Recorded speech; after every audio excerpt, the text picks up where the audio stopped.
ईसा मसीह जी की तरह मुझे सूली पे चढ़ा दे, मेरे हाथों में कील ठोक दे, मेरे पैरों में कील ठोक दे, वो मेरा कुछ भी कर ले, मैं पीछे नहीं हटूंगा अगर आप मेरे साथ खड़े हैं। मैं आपको फिर ये बात कह रहा हूं, वो मुझे मेरे मांस का टुकड़ा टुकड़ा भी अलग कर देंगे तो भी मैं उनके खिलाफ लड़ता रहूंगा, आपके लिए लड़ता रहूंगा। फैसला आपको करना है, मेरी बात को आप याद रखना। मैं एक ही बार मरूंगा, बार बार नहीं मरूंगा, याद रखना मेरी बात को। चाहे आपको याद है हजरत पैगंबर मोहम्मद साहब, उनको अगर आप पढ़ेंगे सुनेंगे, वो एक समय ऐसा था कि वो अपने लोगों से भी, अपने लोग भी उन पर आरोप लगा रहे थे, उनसे भी लड़ रहे थे और उनको विरोधी से भी लड़ना पड़ रहा था। मैं ऐसी सिचुएशन में आज खड़ा, ठीक है, लेकिन ना वो पीछे हटे ना मैं पीछे हटूंगा, ये बात मैं आपको बता। ना बाबा साहब पीछे हटे, ना मानव काशीराम साहब पीछे हटे।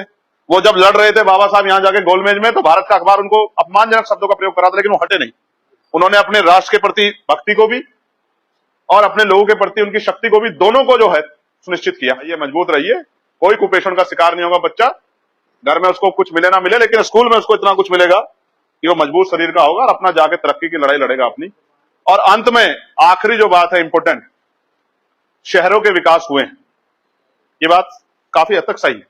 पूर्ण विकास नहीं हुआ, ये भी बात सही, लेकिन ग्रामीण क्षेत्र अभी भी विकास से बहुत दूर। सड़कें ही नहीं बनी, बिजली के तार इधर को जा रहे हैं, बिजली के खंभे उधर को लगे हैं, नाली नहीं है, निकासी की पानी व्यवस्था नहीं, डूब रहे हैं, रोजगार नहीं है, खेल कूद के मैदान नहीं है, ग्राम पार्क नहीं है, रोड ट्रैक नहीं है स्पोर्ट के, ग्रामीण प्रतिभाओं का सम्मान नहीं है। पैसा हो, पावर हो, रिलेशन हो तो आगे बढ़ जाएगा आदमी। अब आईपीएल में आप देख लीजिए, कह रहे थे इससे गरीब लोग आएंगे, कितने लोग आएंगे गरीब?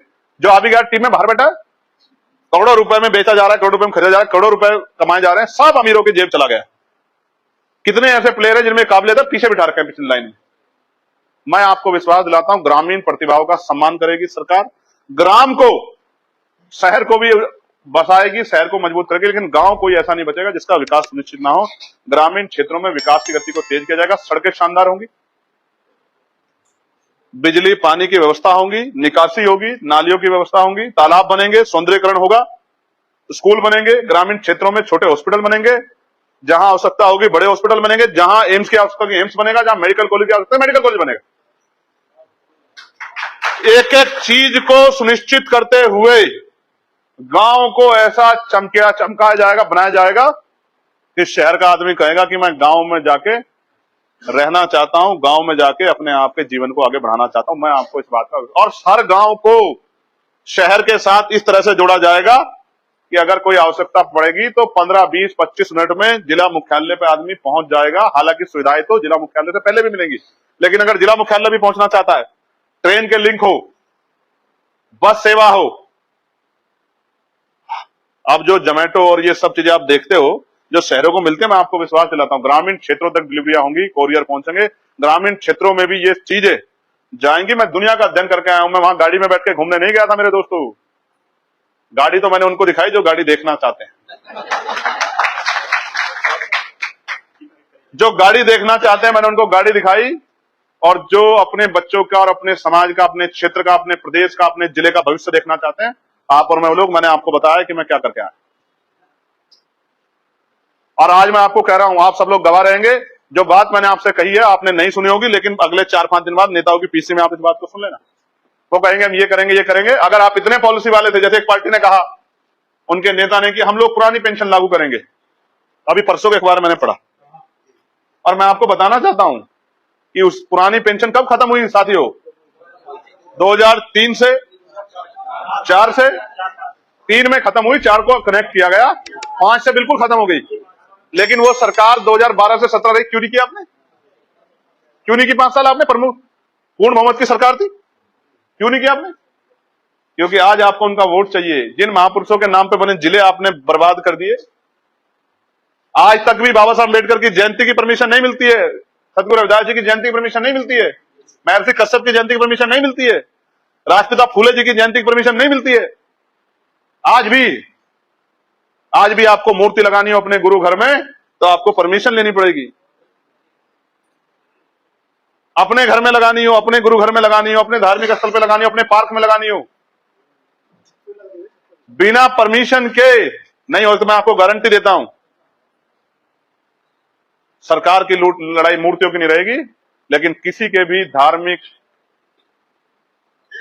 उत्सव में कोई खलल नहीं पड़ेगा, परमिशन भी मिलेगी, सहयोग भी मिलेगा, और अपने महापुरुषों के जयंती प्रकाश पर्व को मनाने के लिए पूर्ण आजादी मिलेगी। कोई इसको रोक नहीं पाएगा, इस बात की मैं आपको गारंटी देता हूं। जिन चीजों के लिए आज घूमते हो ना, जिन चीजों के लिए आज घूमते हो कि साहब दे दो परमिशन, और अधिकारी भगाते हैं, भागो भागो भागो, मैं गारंटी देता हूं वो अधिकारी आपके गांव में आएंगे और गांव में आके परमिशन सुनिश्चित करेंगे और ये पूछेंगे किसी और चीज की आवश्यकता हो तो बताओ, क्योंकि भाई चंद्रशेखर ने कहा कि अगर दिक्कत उनको होगी तो दिक्कत आपको भी होगी शाम तक। समझे मेरी बात को?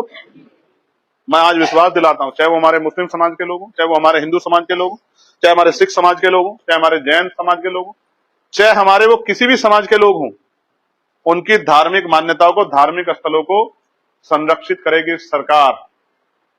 इस बात को एफिडेविट लिखवा के मुझसे नोट करवा लो। कोई बुलडोजर चलाना आसान है, किसी का घर बनाना, स्थल बनाना बहुत मुश्किल है। ये सारी चीजें ऐसे भगा देंगे बुलडोजर को जैसे सहारनपुर में भाग गया था। लेकिन ये सारे काम होंगे कैसे, सवाल ये। इसके लिए हमें राजशक्ति बनानी पड़ेगी। राजशक्ति तब बनेगी जब हर आदमी अपने निजी लाभ से ऊपर उठ के काम करेगा। निजी लाभ से उठ के ऊपर काम करने के लिए फिर आपको त्याग समर्पण करना पड़ेगा, संघर्ष करना पड़ेगा, मेहनत करनी पड़ेगी, अपने छोटे छोटे लालच छोड़ने पड़ेंगे, अपने भाइयों का ख्याल रखना, तभी तो बात होगी ना। उसके लिए आपको मुझे मेहनत करनी पड़ेगी।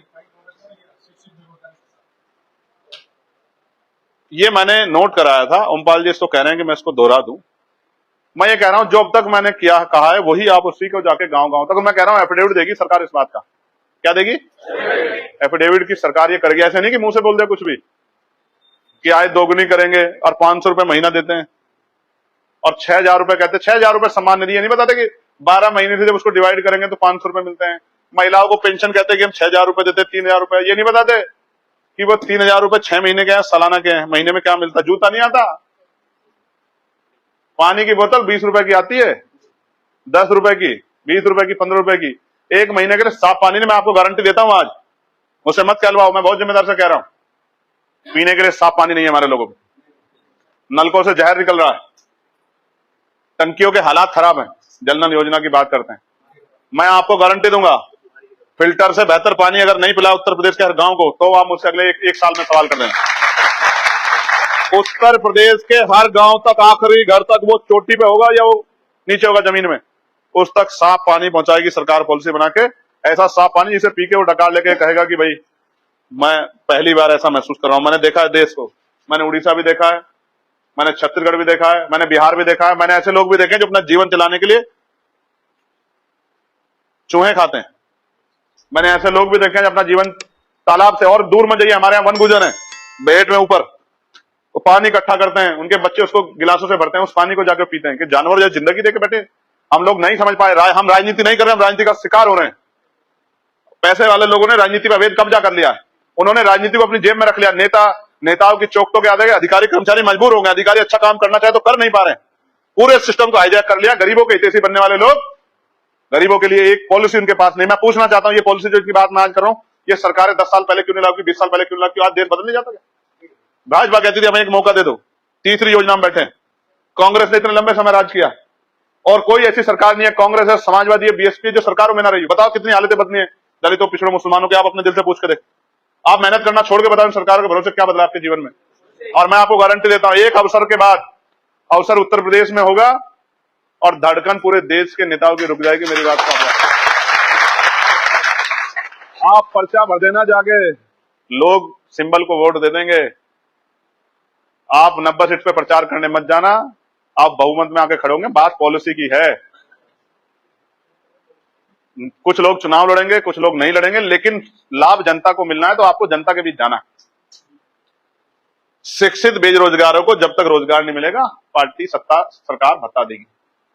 ये अपने पैरों पे खड़े हैं, भत्ता देगी सरकार, ठीक है। ये बात की सुनिश्चितता हम लोग करते हैं। मैं आपसे आग्रह करूंगा, आप सब लोग पार्टी के प्रमुख चेहरे हैं, आप सब लोग जब यहां से लौटे तो कमर कसें। अगर आप इस जुर्म जाति अत्याचार की जिंदगी से, देखो, इससे तकलीफ महसूस करते हैं या पीड़ित, अगर आप व्यवस्था को बदलना चाहते हैं तो फिर किसी और मसीहा की इंतजार मत करो, किसी ईश्वर की इंतजार मत करो।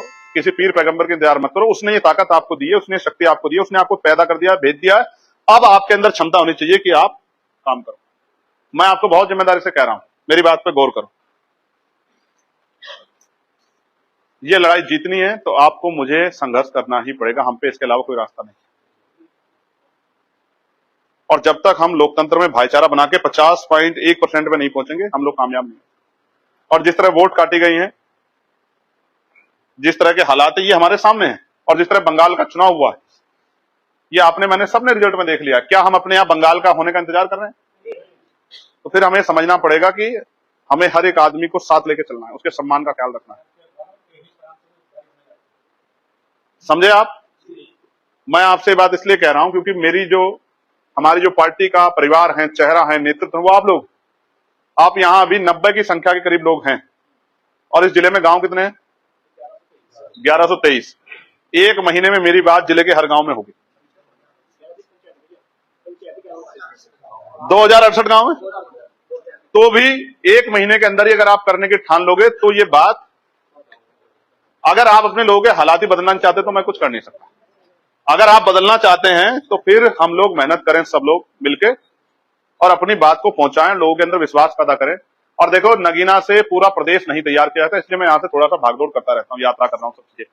मैं नगीना के लोगों को वचन दे कहता हूं, आप जब जाओगे मीटिंग में कहना, जिस दिन 2022 का चुनाव खत्म होगा, 27 का, नगीना मेरी प्रायोरिटी पर रहेगा। मैं नगीना से एक दिन बाहर जाने के लिए नहीं सोचूंगा। आप समझे? जो आज उन्होंने मुझे ताकत दी है, उससे मैं सड़क बनवा सकता हूं, बिजली का खंभा लगवा सकता हूं, बिजली दिलवा सकता हूं, उनकी पीड़ाओं के लिए अधिकार बात कर सकता हूं। लेकिन ये उनके लिए पर्याप्त नहीं है। जिस तरह की ताकत वो चाहते हैं, जिस तरह का सम्मान वो चाहते हैं, ये उनके लिए पर्याप्त नहीं है। अगर पर्याप्त हो तो बताओ। उतनी निधि विधायक के पास, उतनी सांसद के पास। वो एक विधानसभा में लोग उसे कह रहे हैं काम नहीं किया, आप पे तो 5 विधानसभा है। इसलिए मैंने इस बात को समझा, मैं आपसे भी वो करूंगा, किसी भी कार्यकर्ता की वजह से पार्टी के स्वाभिमान सम्मान पे कोई सवाल ना खड़ा हो, इस बात का ध्यान भी हमें। पार्टी की छवि पे कोई इस तरह का लेन देन, कोई इस तरह का, उस तरह की कोई चीज, किसी के जाति के धर्म के आधार पर अपमान, इस तरह की कोई चीज आप ना करें जिसका नुकसान भविष्य में पार्टी को उठाना पड़े। ठीक है? आपने मुझे सुना। देखो, अगर आप लोगों ने मेहनत की तो शक्ति बनेगी, शक्ति बनेगी तो सबके तरने में हम सब भी लोग तर जाएंगे। ठीक है? और अगर आपने मेहनत नहीं की तो शक्ति नहीं बनेगी। तो जो शक्ति नहीं बनेगी, वो आप ये महसूस करके देखो, एक एक सीट की आवश्यकता पड़ रही थी, नहीं पड़ रही थी उसको, और 2 बार राज्यपाल ने हटा देनी, भेजना नहीं भेजा वापस। एक एक सीट महत्वपूर्ण है, आप मेरी बात को याद रखना। आपकी एक एक वोट निर्धारण करेगी। एक वोट से आ रहा है बंगाल में एक सांसद, एक विधायक।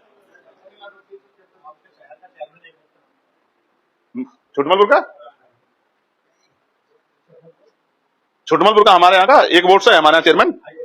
हाँ, एक वोट से है। पहले 7 वोट से जीत गया, फिर काउंटिंग हुई, फिर 1 वोट से जीता हुआ। तो मैं बात आपको इसलिए कह रहा हूं, एक एक वोट अहमियत रखती है। एक एक वोट, अगर आप अपने समाज के हालात बताओ, मुसलमान पीड़ित हैं या नहीं, पहले बताओ। बताओ, दलित समाज के लोग पीड़ित हैं या नहीं है? बताओ, पिछड़े वर्ग के लोग पीड़ित हैं या नहीं है? बताओ, किसान पीड़ित है नहीं पीड़ित है? बताओ, मजदूर पीड़ित है नहीं पीड़ित है? तो फिर ये समझो, जब सब पीड़ित हैं और हम शक्ति बना के अगले 6 महीने में उनकी मदद कर सकते हैं, और अगर हम ये मदद नहीं कर रहे हैं तो हम उनके लिए अच्छे लोग हैं, गुनहगार हैं। ये फैसला आप कर लेना। आपने मुझे सुना, मैं आप सबका साधुवाद करता हूं, धन्यवाद करता हूं। आप सबके लिए मंगल कामना। उम्मीद है सब तक बात पहुंचेगी, उम्मीद है सब लोग जाके काम करेंगे। इनकी सूची बना के अभी कोई नहीं हिलेगा, अनुशासन बहुत जरूरी है। सूची बना के मुझे दे देना। अब जो लोग बाहर रह गए होंगे या दोबारा जब मैं आऊंगा तो फिर उन सब लोगों के साथ मीटिंग करके उनको करना। ठीक है? अभी हम लोग एक चिंतन शिविर बुलाएंगे 2 दिन का, बिजनौर के भी कुछ लोगों को उसमें आमंत्रित करेंगे। हमने तय कर लिया कि इस चुनाव को हम जंग की तरह लड़ेंगे और अपनी पूरी ताकत लगा देंगे। देखो, वो सीबीआई से, ईडी, इनकम टैक्स से तो कुछ नहीं बिगाड़ सकते हमारा। ठीक है? एक उन्होंने हथकंडा और वो किया था, उसको भी वो फेल हो गए। ठीक है? उल्टे उन पे मुकदमे दर्ज हो गए कोर्ट द्वारा। अब वो और चोटी का जोड़ लगा ले, जो उनको करना है वो मुझे फांसी चढ़ा दे, मुझे किलो से गूंद दे, मुझे वो क्या नाम है उनका,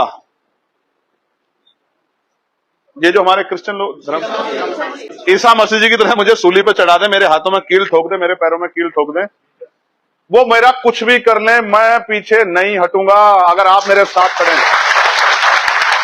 मैं आपको फिर ये बात कह रहा हूं, वो मुझे मेरे मांस का टुकड़ा टुकड़ा भी अलग कर देंगे तो भी मैं उनके खिलाफ लड़ता रहूंगा, आपके लिए लड़ता रहूंगा। फैसला आपको करना है, मेरी बात को आप याद रखना। मैं एक ही बार मरूंगा, बार बार नहीं मरूंगा। याद रखना मेरी बात को। चाहे आपको याद है हजरत पैगंबर मोहम्मद साहब, उनको अगर आप पढ़ेंगे सुनेंगे, वो एक समय ऐसा था कि वो अपने लोगों से भी अपने लोग भी उन पर आरोप लगा रहे थे, उनसे भी लड़ रहे थे और उनको विरोधी से भी लड़ना पड़ रहा था। मैं ऐसी सिचुएशन में आज खड़ा, ठीक है। लेकिन ना वो पीछे हटे ना मैं पीछे हटूंगा, ये बात मैं आपको बता। ना बाबा साहब पीछे हटे, ना माननीय काशीराम साहब पीछे हटे। वो जब लड़ रहे थे बाबा साहब यहां जाके गोलमेज में, तो भारत का अखबार उनको अपमानजनक शब्दों का प्रयोग करा था, लेकिन वो हटे नहीं।